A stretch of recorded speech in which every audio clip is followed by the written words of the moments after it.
Hello learners, welcome to edification. मैं हूं आपका दोस्त और टीचर नितेश उपाध्याय। आज हम Iswaran the storyteller by R K Laxman line by line Hindi explanation का वीडियो कर रहे हैं। ईश्वरन द स्टोरी टेलर जो कि लिखी हुई है आर के लक्ष्मण द्वारा, इसका line by line Hindi explanation हम लोग देखेंगे इस कहानी में। चलिए शुरू करते हैं बिना ज़्यादा देर की इस कहानी को। काफ़ी खूबसूरत कहानी है एक्चुअली, थोड़ी डरावनी भी है बट लिखी काफ़ी खूबसूरत तरीके से गई है। कहानी शुरुआत होती है तो हमारे लिखा गया है कहानी में, the story was narrated to Ganesh by a young man Mahendra by name. यानी कि ये जो कहानी है जो हम लोग आगे पढ़ने वाले हैं उस कहानी को गणेश ने सुना था। और गणेश को किसने सुनाई थी ये कहानी? किसी नौजवान ने जिसका नाम था महेंद्र। यानी महेंद्र नाम के एक नौजवान ने ये कहानी गणेश नाम के एक नौजवान को सुनाई थी, जो फिर आगे शायद गणेश ने यहाँ लिखी या गणेश ने राइटर को बोला, ऐसा इम्प्लाई किया गया है, मतलब कहने समझाया जा रहा है, कुछ ऐसा कहा जाए। तो गणेश को महेंद्र ने कहानी सुनाई थी। महेंद्र कौन था? He was a junior supervisor in a firm which offered on-hire supervisors at various types of construction sites, factories, bridges, dams and so on. Mahendra एक जूनियर सुपरवाइजर था। एक फर्म थी उसकी, यानी कि एक कंपनी थी, एक संस्थान था। उस संस्थान में सुपरवाइज़र किराए पे दिए जाते थे, मतलब हायर पे दिए जाते थे कि अगर आपको अपने काम में सुपरवाइज़र चाहिए कि हाँ मेरा काम अच्छे से चल रहा है, मज़दूर बेईमानी तो नहीं कर रहे हैं, कॉन्ट्रैक्टर बेईमानी तो नहीं कर रहे हैं, चीज़ें सही क्वालिटी की लग रही हैं या नहीं, तो हम सुपरवाइज़र आपको अवेलेबल कराएंगे जो जाके देखेंगे कि काम आपका ढंग से हो रहा है। तो महेंद्र की कंपनी, महेंद्र ऐसा ही एक जूनियर सुपरवाइज़र था, उसकी कंपनी सुपरवाइज़र प्रोवाइड कराती थी अलग अलग तरीके की कंस्ट्रक्शन साइट्स पे जहाँ कंस्ट्रक्शन होता था, चाहे वो फैक्ट्री में हो रहा हो, चाहे पुल कहीं बन रहा हो, चाहे बांध कहीं बन रहा हो। तो आइए महेंद्र की कंपनी से सुपरवाइज़र आप लेके जाइए देखने के लिए कि आपका काम ढंग से हो रहा है या नहीं। Mahindra jobs was to keep an eye on the activities at the work site. तो जैसा कि मैंने आपको बताया, महेंद्र सुपरवाइजर था, इसका काम ही था जहाँ काम हो रहा हो वहाँ नज़र रखना। He had to keep moving from place to place every now and then as ordered by his head office, from a coal mining area to a railway bridge construction site, from there after a few months to a chemical plant which was coming up somewhere. तो जैसा जिस तरीके का महेंद्र का काम था नज़र रखना चीज़ों पे, इसकी वजह से उसे एक जगह से दूसरी जगह अक्सर आना जाना पड़ता था। जैसा उसके हेड ऑफिस से आदेश होता था उस जगह पे वो चला जाता था। कभी कहीं माइनिंग हो रही हो कोयले की खदान में तो वहाँ जाना पड़ता था नज़र रखने, कहीं रेलवे का ब्रिज बन रहा हो, पुल बन रहा हो तो वहाँ नज़र रखने जाना पड़ता था, फिर कहीं कोई केमिकल प्लांट खड़ा हो रहा है तो वहाँ जाना पड़ता था। जैसा कंपनी का आदेश होता था महेंद्र को वैसे जाना पड़ता था। He was a bachelor. His needs were simple and he was able to adjust himself to all kinds of odd conditions, whether it was an ill-equipped circuit house or a makeshift canvas tent in the middle of a stone quarry. Mahendra bachelor था, कुंवारा था, उसकी शादी नहीं हुई थी, इस वजह से उसकी ज़रूरतें कम थी। शादी हो जाने के बाद उसे अपनी बाल बच्चों के बारे में भी सोचना पड़ता, लेकिन अभी शादी हुई नहीं थी, अकेला था और इसीलिए वो हर तरह के अजीबोगरीब हालात में, विपरीत परिस्थितियों में भी खुद को ढाल पाता था। चाहे वो कोई ऐसा सर्किट हाउस हो जहाँ बिल्कुल कम सुविधाएं हैं, या कहीं पत्थर की खदान के बीचों बीच बस छोटा मोटा कैनवस का टेंट तना हुआ। मेकशिफ्ट कहा जाता है ना, कोई चीज़ बस ऐसे ही बना दी गई है अगल बगल की चीज़ों से जोड़ जाड़ के काम चलाओ। जैसे आप जंगल में जाते हैं तो वहाँ आप गैस स्टोव वगैरह लेके नहीं गए हैं तो आपने पत्थर वत्थर इकट्ठा करके एक छोटा सा मेकशिफ्ट स्टोव बना लिया, चूल्हा बना लिया, तो ऐसा कुछ। तो कहीं भी जाता था बेचारा, रह लेता था ढंग से। But one asset he had was his cook Eswaran. लेकिन उसके पास एक बड़ी संपत्ति के रूप में उसका कुक, उसका बावर्ची ईश्वरन था। The cook was quite attached to Mahendra and followed him uncomplainingly wherever he was posted.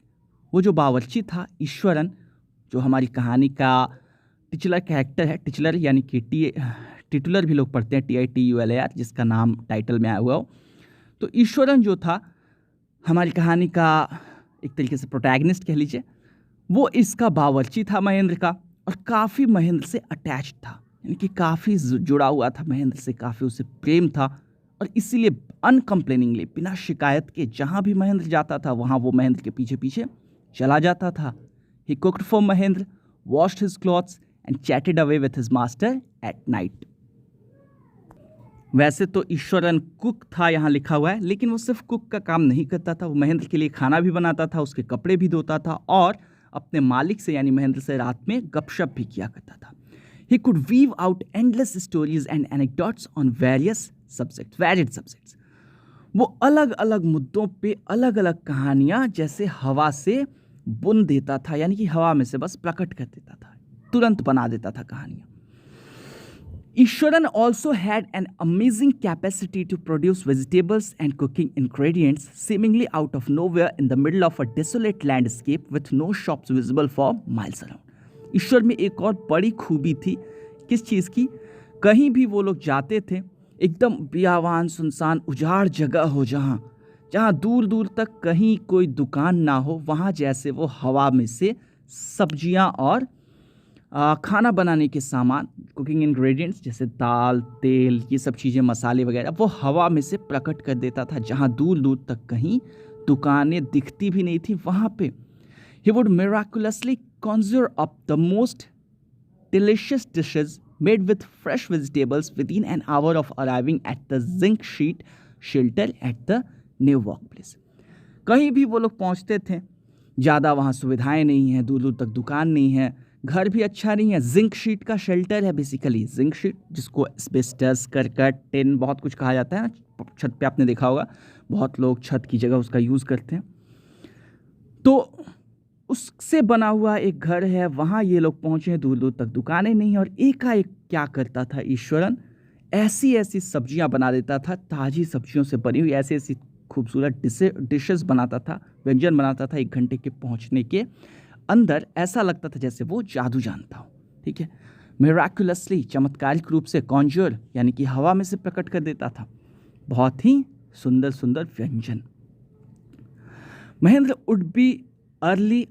would be up early in the morning and leave for work after breakfast carrying some prepared food with him. Mahendra सुबह उठ जाता था जल्दी और नाश्ते के बाद कुछ पका हुआ भोजन लेके अपने काम पे निकल जाता था। Meanwhile, Ishwaran would tidy up the shed, wash the cloths and have a leisurely bath, pouring several buckets of water over his head, muttering a prayer all the while. और इधर वो जाता था काम पे महेंद्र, इधर ईश्वरन अपने काम में लग जाता था, उस शेड की सफाई करता था, झाड़ पोंछ करता था, कपड़े धोता था, बड़े फुर्सत से नहाता था, लीजरली बात, बड़े आराम से नहाता था, मतलब पूरा समय लेके कई बाल्टी पानी अपने ऊपर डालता था, और जब तक बाल्टी पानी डालता था, वो नहाता था, तब तक वो प्रार्थना करता ही रहता था। It would be lunch time, by then after eating he would read for a while before dozing off. तब तक लंच का वक्त हो जाता था, खाने के बाद वो कुछ देर के लिए कोई किताब पढ़ता था और फिर थोड़ी झपकी लेता था। The book was usually some popular Tamil thriller running to hundreds of pages. जो किताबें वो पढ़ा करता था, आमतौर पे वो तमिल में लिखी हुई कोई थ्रिलर बुक्स हुआ करती थी, रोमांच कथाएं, जासूसी वगैरह से जुड़ी हुई या भूत प्रेत की कहानियों से जुड़ी हुई, जिनमें मतलब रोमांच हो, पढ़ के रोंगटे खड़े हो जाएं, कुछ लगे कि हाँ इंटरेस्टिंग। तो वैसी चीज़ें वो पढ़ता था आमतौर पे, जो कई सैकड़ों पन्नों में फैली होती थी। Its imaginative descriptions and narrative flourishes would hold Iswaran in thrall. जिस तरह से वो किताब लिखी हुई होती थी, काल्पनिक तरीके से, एकदम कल्पना का विस्तार करके और खूबसूरत भाषा में, वो ईश्वरन को बांध लेता था। फ्लरिशेस यानी कि कहने का जो अंदाज़े बयां होता है ना, कई लोग लिखते हैं तो उसमें धीरे धीरे छोटी मोटी कविता डाल देते हैं, मुहावरे डाल देते हैं, इन्हीं सबको फ्लरिशेस कहा जाता है। थोड़ा एक शेर डाल दिया, एक दोहा डाल दिया, वो सब फ्लरिशेस होती है। His own descriptions were greatly influenced by the Tamil authors that he read. वो खुद जो कहानियाँ सुनाया करता था, अभी कुछ देर पहले आपको याद होगा बताया था कि रात में वो बातें करता था अलग अलग शब्दों, अलग अलग सब्जेक्ट्स पे, तो वो जैसे कहता था, उसका खुद का अंदाज उन तमिल लेखकों से प्रभावित होता था जिनको वो पढ़ता था। When he was narrating even the smallest of incidents, he would try to work in suspense and a surprise ending into the account. तो जैसा कि ये ऐसी कहानियाँ पढ़ता था नैरेटिव फ्लरिशेस वाली, जिनमें तरह तरह की एकदम कहानी में खूबसूरत तरीके से बयान किया गया था, उसी तरीके से ये भी कहता था, छोटी से छोटी बात भी कहता था तो एकदम सस्पेंस को बना के, और ऐसे कहता था कि अंत में एक सरप्राइज एंडिंग आ जाए।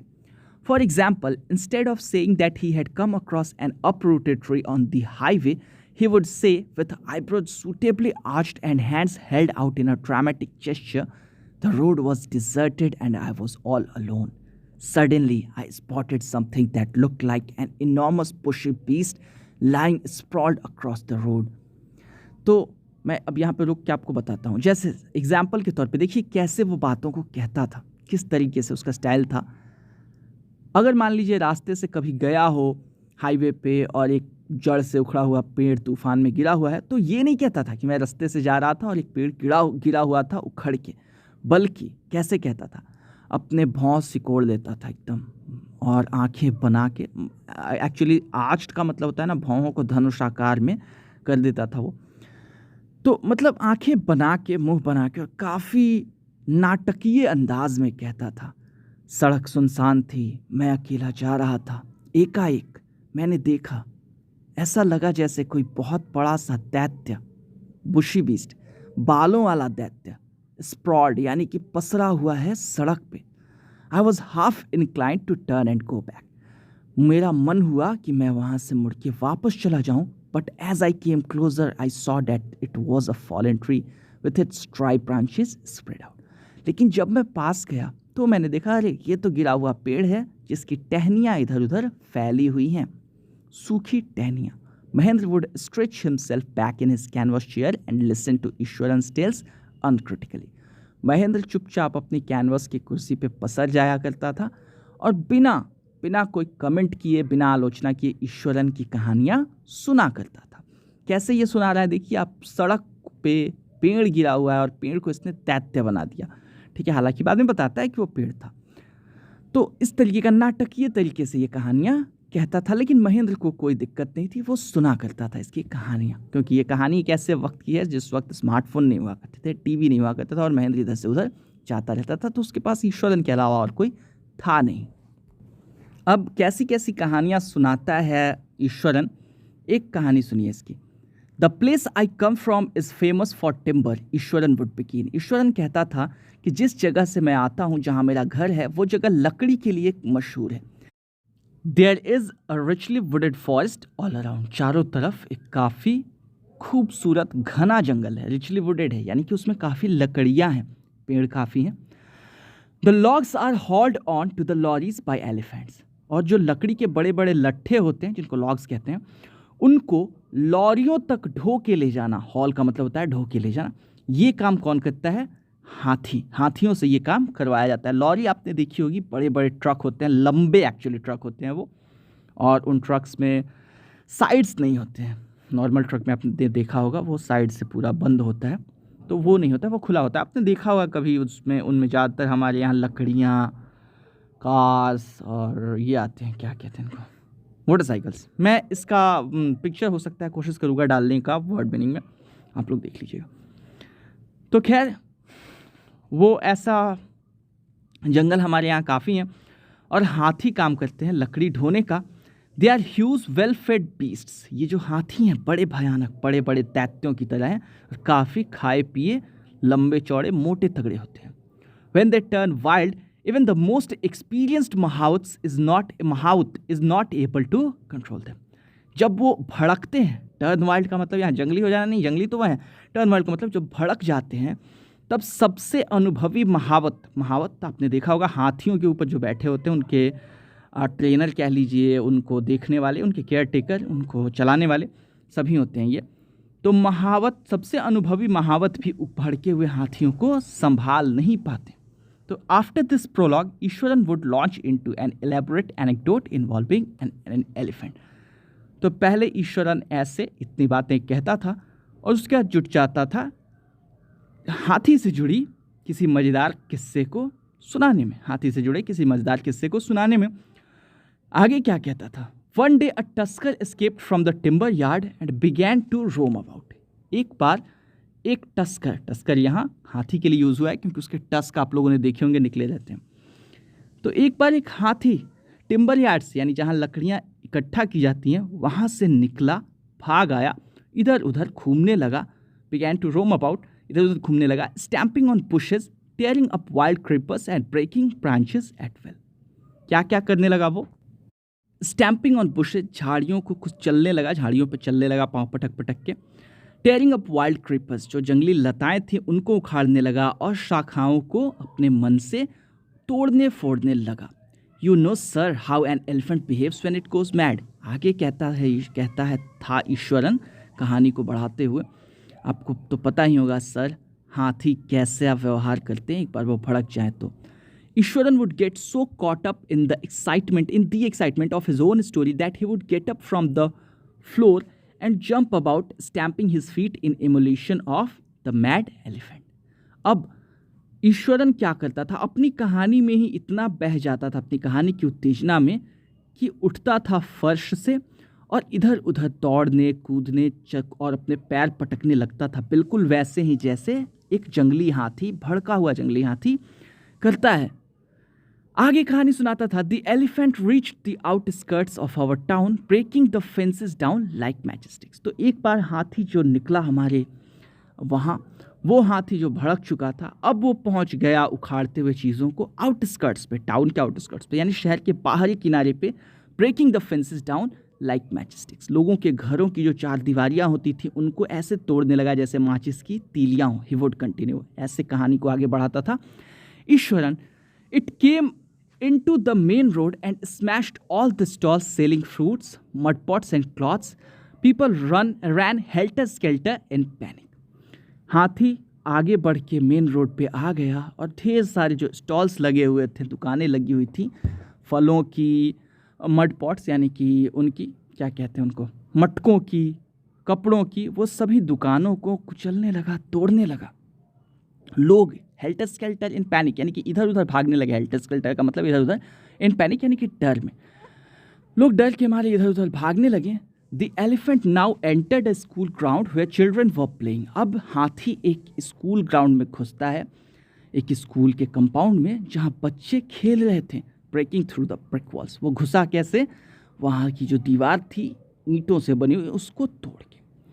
All the boys ran into the classrooms and shut the doors tight. सारे बच्चे अपनी अपनी कक्षाओं में दौड़ के घुस गए, अलग अलग जैसे भी वो कक्षाओं में घुस गए और दरवाजों को जोर से बंद कर लिया। The beast grunted and wandered about, pulling out the football goal post, tearing down the volleyball net, kicking and flattening the drum kept for water and uprooting the shrubs. वो जो दैत्य था वो गुर्रा रहा था, चिंघाड़ रहा था, इधर उधर दौड़ रहा था। उसने फुटबॉल का गोल पोस्ट उखाड़ दिया, वॉलीबॉल का नेट तोड़ दिया और एक लात मार के जो पानी के लिए ड्रम रखा हुआ था जहाँ से खिलाड़ी पानी पीते थे उसको उसने पिचका दिया, चपटा कर दिया। कई झाड़ियाँ उसने उखाड़ दी। Meanwhile, all the teachers had climbed up to the terrace of the school building. From there, they helplessly watched the depredations of the elephant. उधर सारे शिक्षक जो थे वो छत पे, स्कूल की बिल्डिंग की छत पे पहुंच चुके थे। वहाँ से लाचारी से वो देख रहे थे इस हाथी की लाई हुई तबाही। There was not a soul below on the ground. The streets were empty as if the inhabitants of the entire town had suddenly disappeared. नीचे एक इंसान नहीं था, एक जीव नहीं था। ऐसा लगता था, गलियां ऐसे खाली थीं जैसे पूरे शहर के बाशिंदे, पूरे शहर के रहने वाले एकाएक कहीं गायब हो गए हों। आगे ईश्वरन कहता है अपनी बात को। I was studying in the junior class at that time and was watching the whole drama from the rooftop. मैं उस वक्त जूनियर क्लास में पढ़ा करता था और इस सारे तमाशे को छत से देख रहा था। I don't know what came over me suddenly. मुझे नहीं पता एकाएक मुझे क्या हो गया। I grabbed a cane from the hands of one of the teachers and ran down the stairs and into the open.